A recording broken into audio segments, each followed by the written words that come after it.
All right, we've got chapter 5, section 5. We're going to do parts 1 and 2 in this video. I hope it doesn't run too long, but it might go a little long. I'm not sure. We'll do a little recollection of some factoring here. 2x squared plus 11x plus 5. You know, factors of 2 are 2 and 1. Factors of 5 are 5 and 1. This one's not too bad because 2 and 5 are prime. Now remember, I want to factor this so that I get an 11 in the middle when I write my back-to-back parentheses and do a reverse division, which means I'm going to multiply it out.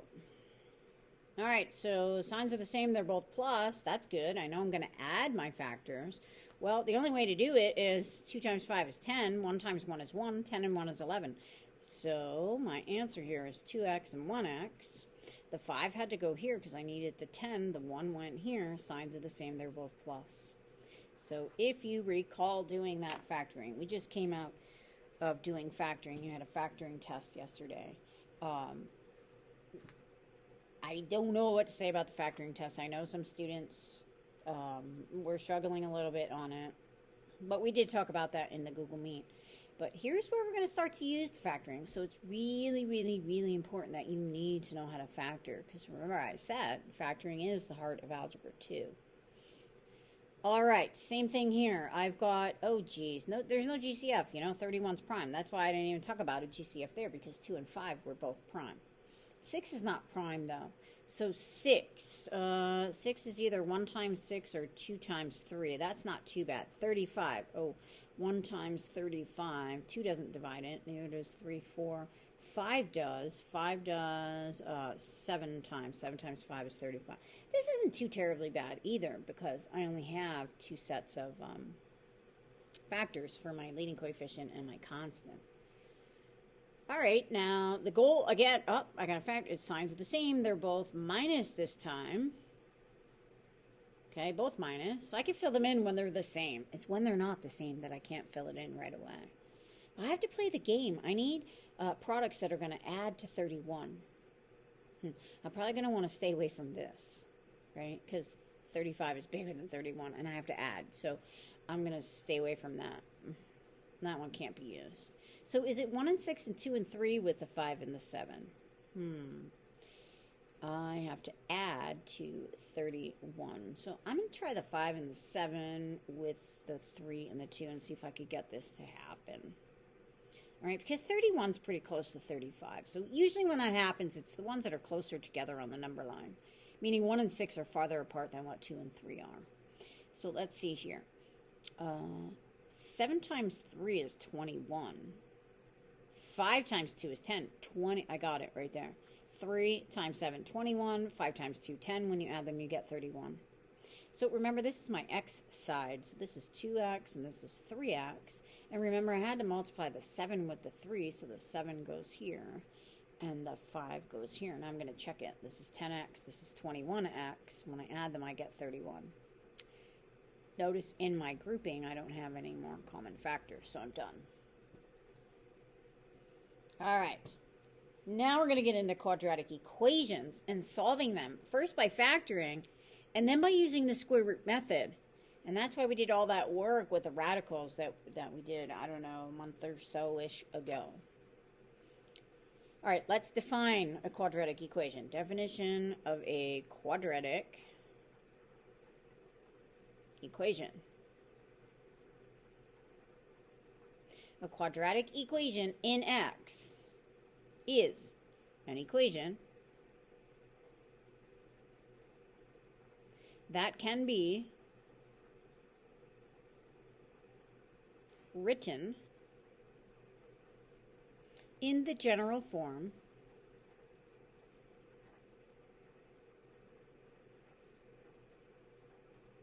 dot dot, and here it is, ax squared plus bx plus c equals 0. And you've seen this already. Now, when it says a quadratic equation in X, folks, that just simply means X is the variable being used. That's all that means. Okay, it just means X is the variable. quadratic equation in X is an equation that can be written in the general form ax squared plus bx plus c equals 0. The next thing we're going to talk about here is the zero product principle. I'm thinking in Alg 1, you probably did some beginning factoring. And so maybe you're familiar with the zero product principle. Okay, and I abbreviate this as ZPP. I know ZPP is the zero product principle. What does the zero product principle say? Well, really, it just says, if the product, which means multiplication, of two things, so I've got one thing being multiplied with a second thing, it equals 0, okay? The zero product principle.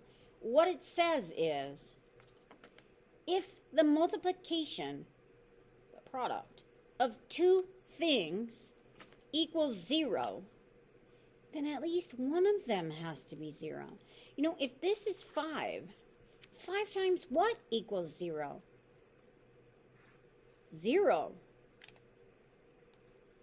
If the product of two things equals 0, and this one is 6, then what times 6 equals 0? Well, 0. So again, if the product of two things equals 0, then at least one of those two things has to equal 0. And that's what ZPP is. I'm going to use this when we solve our quadratics.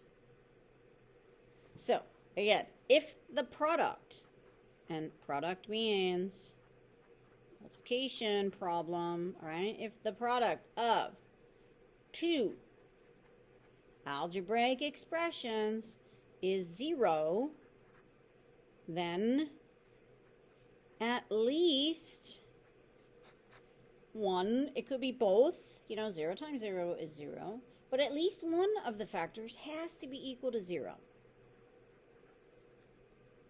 And I think maybe you can kind of see where we're going to go with this. Because we're solving quadratic equations. So we're going to take this ax squared plus bx plus c equals 0, and we're going to factor this side. Because then that's going to be a product of two terms, two factors, equaling 0. And then we use ZPP to actually find our solutions. All right, steps to solving a quadratic equation by factoring. If it says you must factor, then you must factor. Later on, we're going to get into solving quadratic equations, and it's not going to tell you how to do it. You have to know, is this factorable? Should I use the square root method? Should I use complete the square? Should I use the quadratic formula? Okay, but if it tells you to factor, you must factor. First thing you're going to do is write the equation in general form. And folks, this means it's set equal to 0. Okay? General or the standard form means it's set equal to 0. Number 2, then you're going to factor the left side. Typically, we make the 0 be on the right side. Then you're going to apply the zero product principle. Folks, I'm hoping that you are printing out these notes and you're taking the notes along with the video. I know that there's at least one student that is, because he always puts his notes on his homework. So thank you for that. And you know who you are. You need to be taking the notes. And I'm thinking maybe this was a little bit of the problem with the factoring. I'm not convinced everyone's taking the notes. I think many of you are, but I don't think everyone is. All right, apply the zero product principle, or as I say, ZPP, because I'm going to refer to it as ZPP because it's shorter. After I apply ZPP, we're going to solve the mini equations in step 3 after I apply ZPP. And then here's what you must remember to do. You have to check by back substituting in the original equation.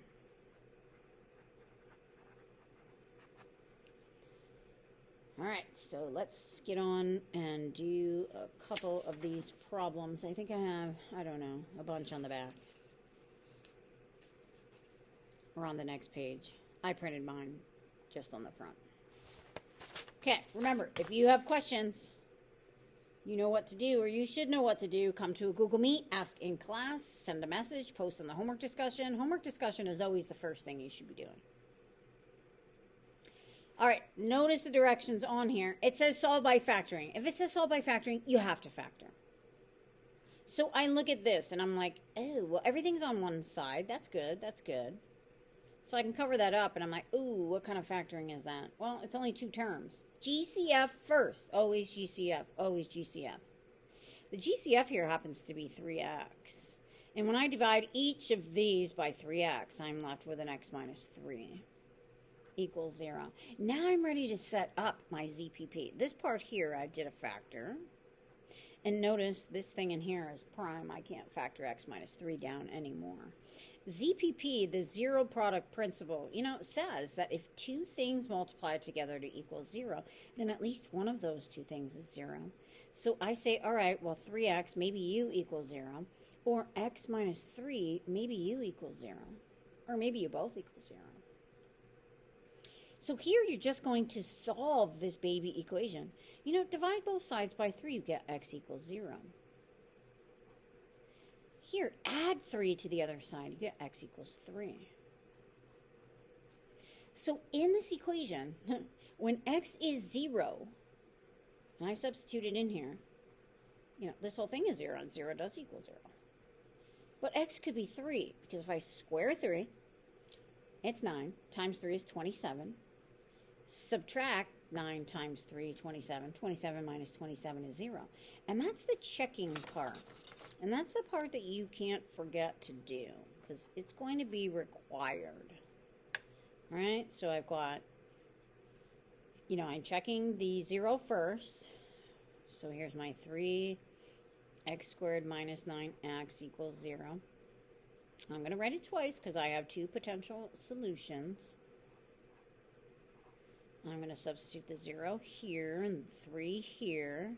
And we already checked it, right? Because I already talked about it in the video. This is 0. That works. And this was 9 times 3, 27, minus 9 times 3, 27 was 0. Okay, so since they both work, now I can conclude that my solutions are x is 0 and x is 3. And that's based on my checking. All right, letter B. What do you think we have to do first? Hopefully you said move the 1. And you're right if you said move the 1. You have to move the 1. You cannot use ZPP unless you have a Z. And we know the Z stands for 0. So you cannot use the zero product principle if you don't have 0 in your equation. So 2x squared plus x subtract 1 equals 0. You need the general form. This one was already in general form. Now I'm going to factor. 2 is prime. 1 is its own being. It's not prime, but the only way to get 1 is 1 times 1. So this has to be 2x and 1x. And this has to be 1. The signs are different. The larger product is plus. 2x, when I multiply the outers, is bigger than 1x, the inners. 2x has to be plus. And that gets the minus. All right, so that step was the factoring step. Now we need to use ZPP, the zero product principle, that says, well, either 2x minus 1 is 0 or x plus 1 is 0. So I'm going to add 1, 2x equals 1, and then I'm going to divide by 2. So x equals 1/2. And subtract 1, x equals -1. But I have to check them. You must check for extraneous solutions, okay? An extraneous solution is a solution that seems as though it will work, but when you check it, it doesn't work. All right, 2 times a half squared plus a half equals 1. Folks, remember you have to check in the original. I'm going to do it again. 2 times negative 1 squared plus negative 1. Does that equal 1? All right. Square a half, you get a quarter. You could do this on the calculator. But if you use your brain, it exercises the brain and keeps it in shape. All right. A half squared is a quarter times 2 is 2 quarters or a half. A half and a half is 1. That works. Square a negative 1, I get a positive 1 times 2 is 2 plus negative 1 is 1. That one also works. Again, you can use a calculator, but I think it's better if you don't, especially when the numbers are small. Now I can be sure that those are my solutions. All right, letter C. Okay, remember you can't use ZPP until you have a Z. So here I've got 4x squared, subtract 17x, subtract 15 equals 0. Notice 17 is prime. There is no GCF here. This is my general form. Now I need to try to factor this. All right. Factors of 4 are 1 and 4, or 2 and 2. Factors of 15 are 1 and 15, 3 and 5. Not too bad. Signs are different. And now I'm subtracting to get a 17. Well, here right away I see 4 times 5 is 20, 3 times 1 is 3, and the difference between 20 and 3 is 17. All right, so I know this is going to be 4x and 1x. I know I had to multiply the 4 with the 5 to get 20, so the 5 has to go here, so the 3 goes here. Signs are different. Larger product, which happens to be 20, is negative. So I get a 4x plus 3 and an x minus 5 equals 0. That's my factor step. Now I need to use ZPP. Folks, I'm going to tell you that you could do this a whole lot quicker and not have to set up all this work. You know, up here I had a quantity x minus 3 equals 0. If I just take the opposite of this sign and divide by what's in front of x, I'm going to get my solution right away. All right, so the opposite of negative 1 is positive 1 divided by 2 is a half. The opposite of positive 1 is negative 1. Okay, so you should be catching on to a pattern when we do this. Let's actually set up the ZPP. 4x plus 3 equals 0, and over here x minus 5 equals 0. I'm going to subtract the 3, so 4x equals negative 3. And I'm going to divide by 4, so x equals negative 3/4. Well, I could get this really quick if I could say, you know, the opposite of positive 3 is negative 3 divided by 4 is negative 3/4. All right, over here, I'm going to add 5, so x is 5. The opposite of negative 5 is positive 5. I have to check. I've got 2 potential solutions. To check in the original, so I'm going to set up 4x squared, subtract 17 times x equals 15. 4x squared, subtract 17x equals 15. All right, what's my x? My first one is negative 3/4. And my second one is 5. Now for this one, the numbers are a little bit bigger and there's fractions. You might want to use a calculator, but use grouping symbols. Okay, so I could type in 4 parenthesis negative 3 divided by 4, close it, square it, subtract 17 times negative 3/4 equals 15. Okay, same thing here. 4 parentheses. If you set up the template, it's easy to type it in and know where you need parentheses. So I got 4 times 5 squared, subtract 17 times 5. Hit enter and I get 15. So they both work.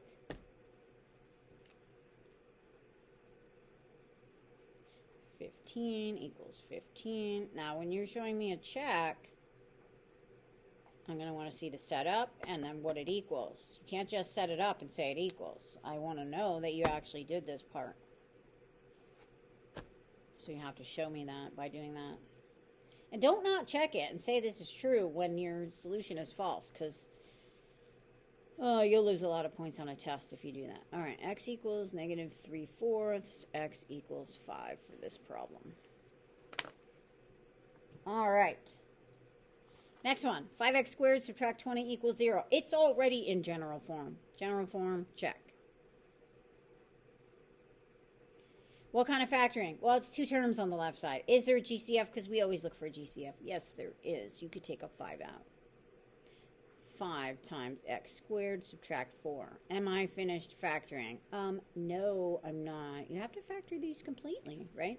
You have to look at it when it's factored and say to yourself, self, is this factored all the way? And you're like, no, that's dots. So I've got 5 times x plus 2 times x minus 2.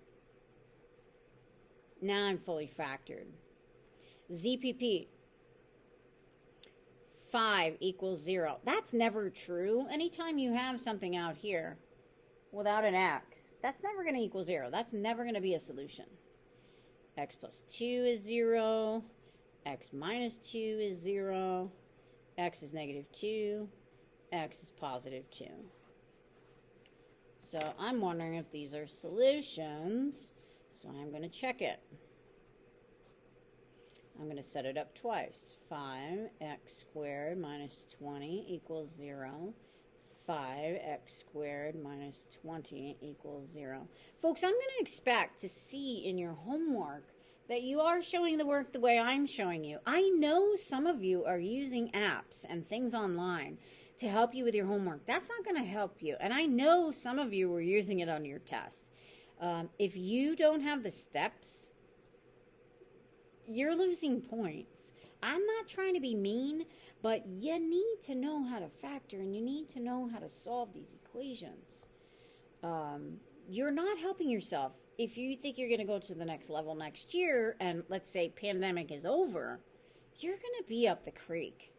I'm not trying to lecture you, be a jerk, but I'm trying to tell you the importance of you need to know how to do this. If not this year, because you're getting by using whatever it is you're using, it's going to catch up to you. That's all I have to say. All right, square -2, it's pot. This is 20 minus 20 is 0. You could type it on the calculator, but sometimes it's faster just to do it. 2 squared is 4 times 5 is 20. 20 minus 20 is 0 equals 0. So because my check works, I know, and I do want you to list these separately. Sorry, this should have been a -2. I put the -2 there. I don't know why I didn't put it there. X is -2 and X is +2. There we go. Both answers work and check. Okay. 2 more to do for this. And then we're going to go into square root method. Yeah, the video is a little bit long, but I don't know what to say. You would be sitting here in class anyway for this same amount of time. All right, notice I got junk on both sides. I need general form. You got to move everything to one side. General form. Remember, you're going to be using ZPP, and you cannot use ZPP unless you have a Z. And the Z is 0. All right, so I've got x squared. I'm going to add the 2x over here with this 3x and get 5x. I'm going to subtract the 4 over, and I'm going to set equal to 0. All right, now I'm going to try to factor this. All right, 2 numbers multiply to 4 that subtract to a 5. Multiplies to 4. The only way to get 4 is 1 times 4 or 2 times 2. And when I subtract these, I'm not going to get a 5. I cannot factor this. So for right now, we can't get an answer to this question. For right now. we can still find solutions another way.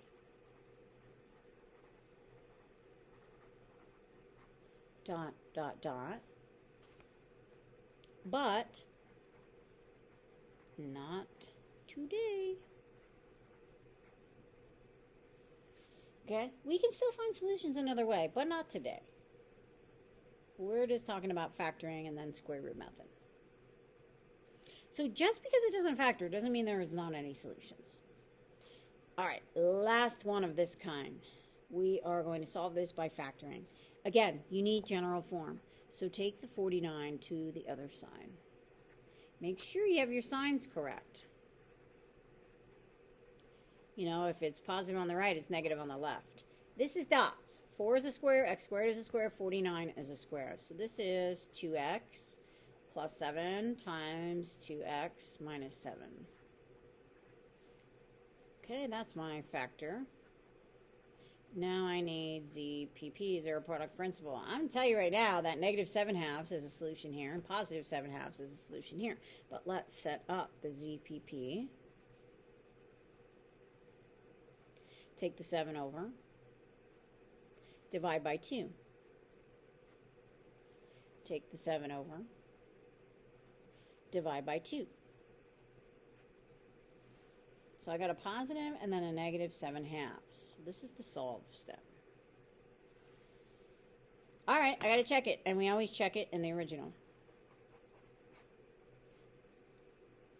So I got a 4x squared. Does that equal 49?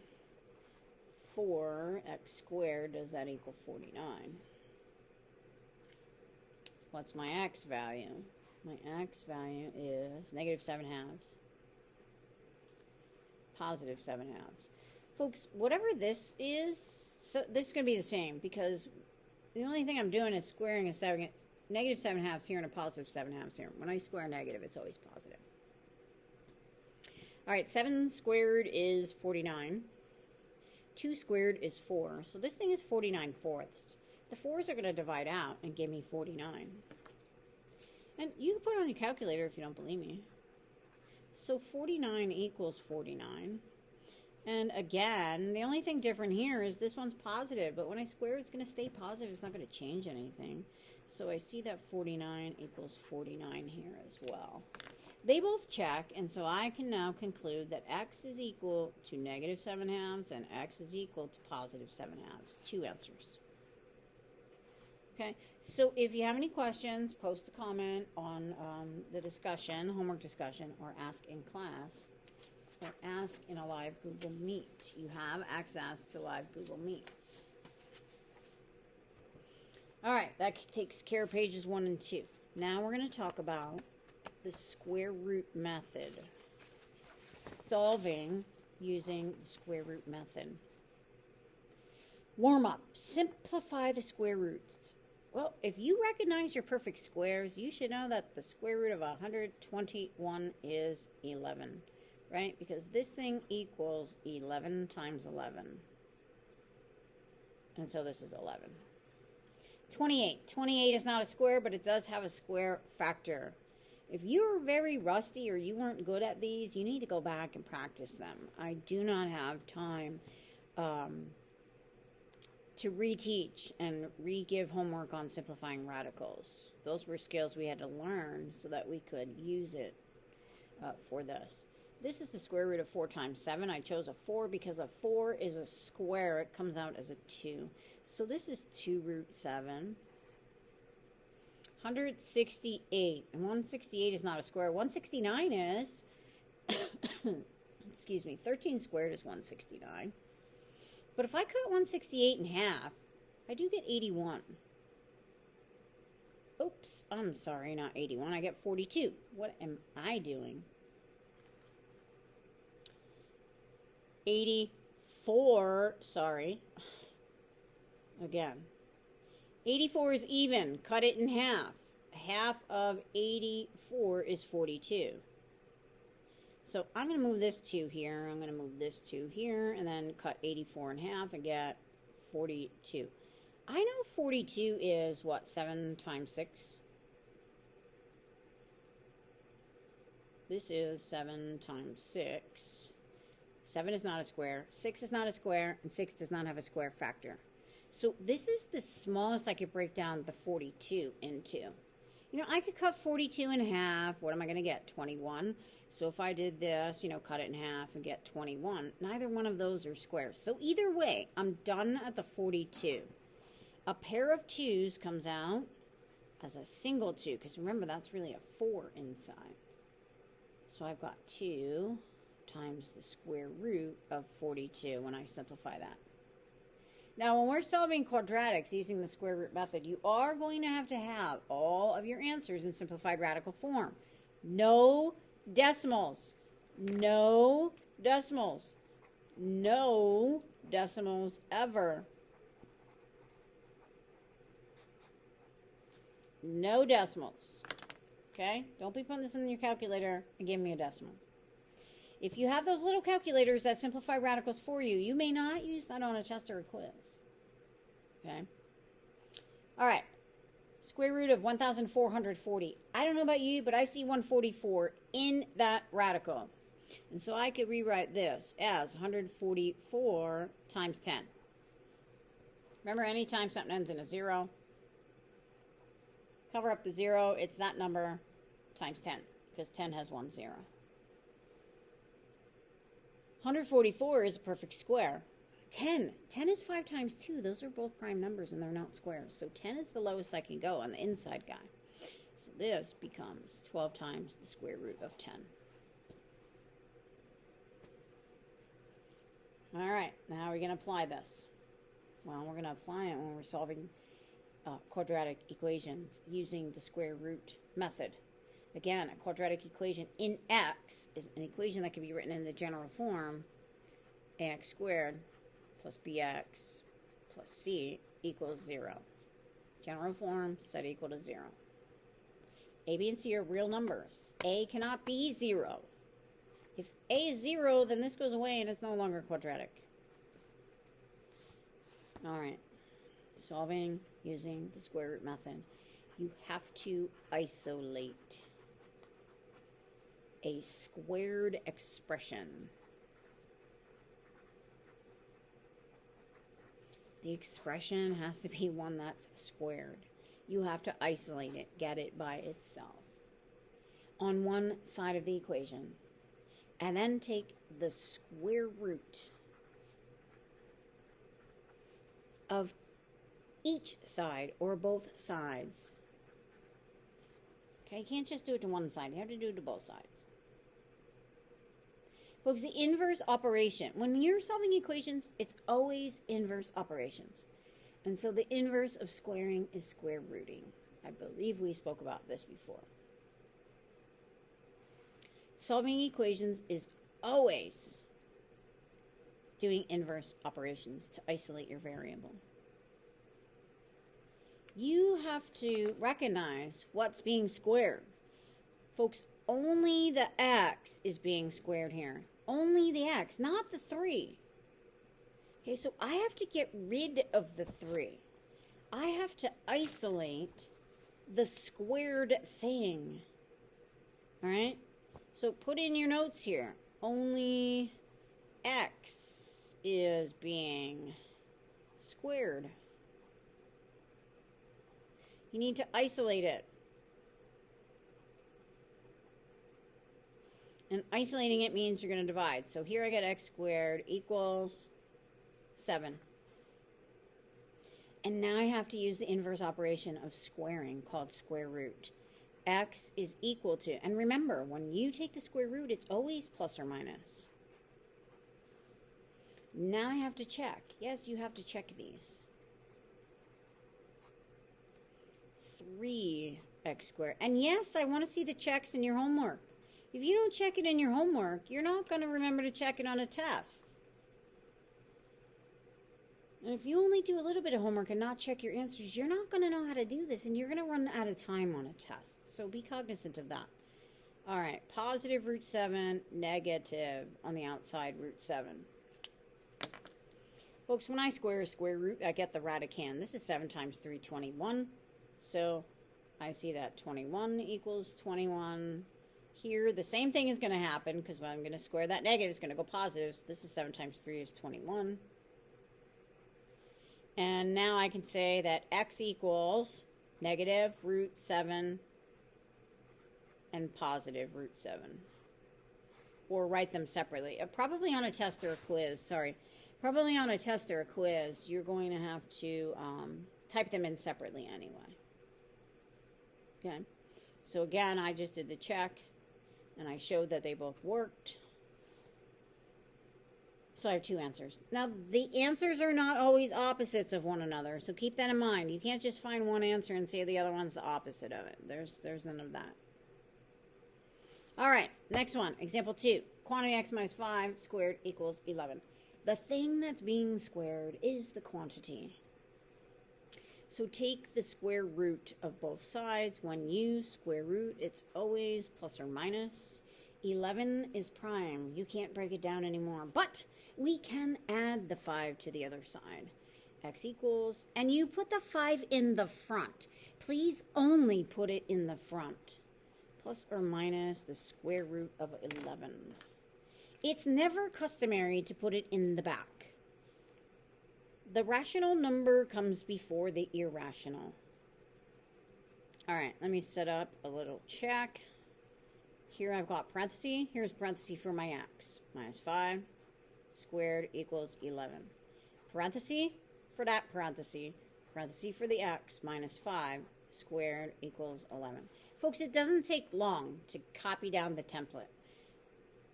My answers were 5 plus square root of 11 and 5 minus square root of 11. Now you might think, oh my gosh, this is so much to type into the calculator. Why would you type it in the calculator?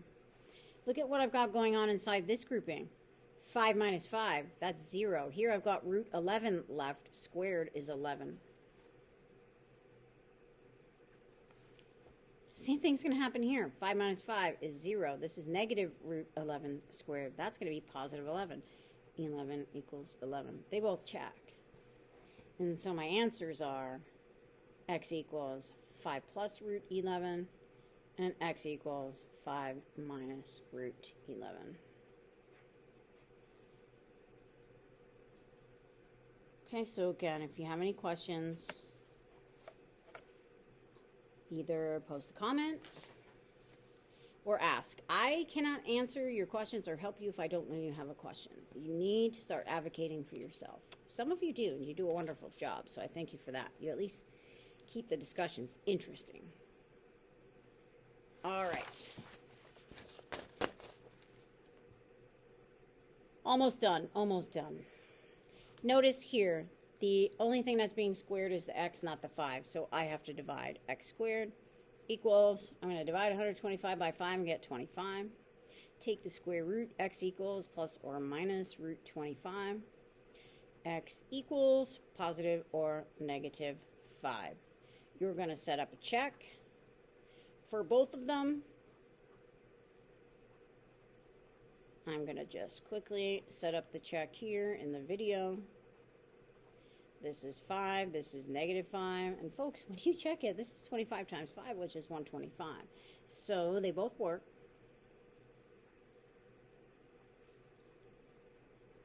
Because the only thing different about this one was the 5 was negative, but I'm squaring it anyway, so it's still positive.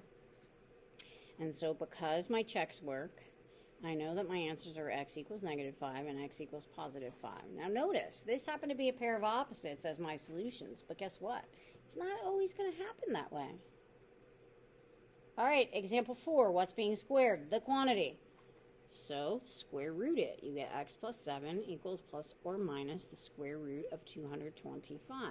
If you're sharp and know your squares, you know that the square root of 225 equals 15. Don't forget about positive, negative. Solve for x, get rid of the 7, negative 7. Remember, it always goes in the front, not in the back. Always in the front, not in the back. Plus or minus 15. This plus or minus belongs to 15, not the 7. Okay, so really what do we have here? We have negative 7 plus 15, and we have negative 7 subtract 15. And when we actually do this math, because you have to put this together, they're both integers. This is x equals 8, and x equals negative 22. Of course, then you want to do your check. They both work. 8 and 7 is 15. 15 squared is 225. Negative 22 plus 7 is negative 15 squared is positive 225. So x is 8, and x equals negative 22 after you check.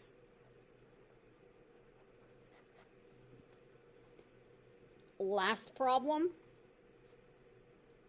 Oh, so by square root method, it's equal to 0. It doesn't say factor.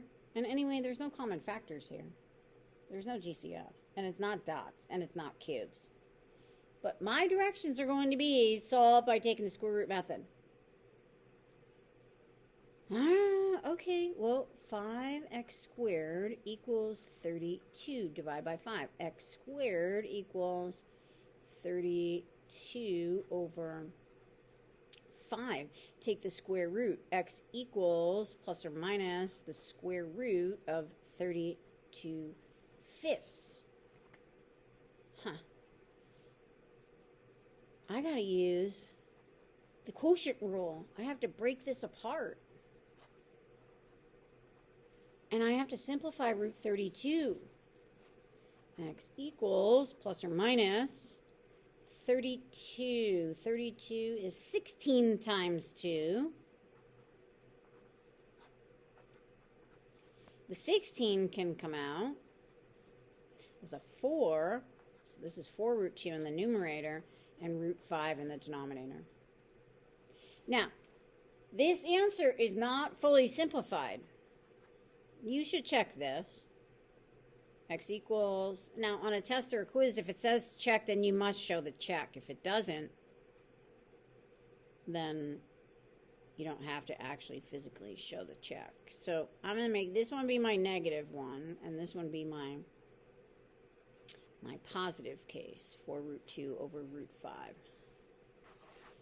Now, this is not in simplified form. We are going to learn how to simplify this later. This is not in simplified form.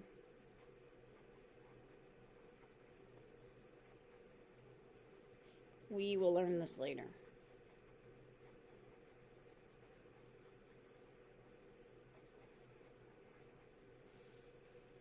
Okay? But I will accept answers like this for now. Remember, you do have to break this apart. You can't leave it as a square root of a fraction. You do have to break it apart. And you have to look at the numerator and the denominator to see if you can simplify the radical. Now, 5 was prime and it's not a square, so that's why I left it like that. All right, you know what to do if you have questions. The videos are a little bit long. Why are they long? Because I have to fully explain things because we're not all in class. This is not my fault, okay? I get that school is a little bit different this year, and I'm sorry for that, but it's not my fault, and there's nothing I could do to fix it. If I could fix it, don't you think I would fix it? I don't like this either. It's a little bit harder, but, you know, take a break or something. I don't know what to tell you. I don't know how to fix it. I don't know. Anyway, if you have questions, you know what to do. I've said it time and time and time and time again, and I thank you for those that are asking the questions and doing a wonderful job. All right, the homework assignment is on the note sheet. It's text page 271 through 18. Folks, as you see, these require a lot of steps and a lot of work. So, I don't know, do half of them, take a little break, and then come back and do the other half. Make sure that you're submitting on the doc and that you get all of the images on the doc for me. All right, if you have questions, let me know. Have a great day.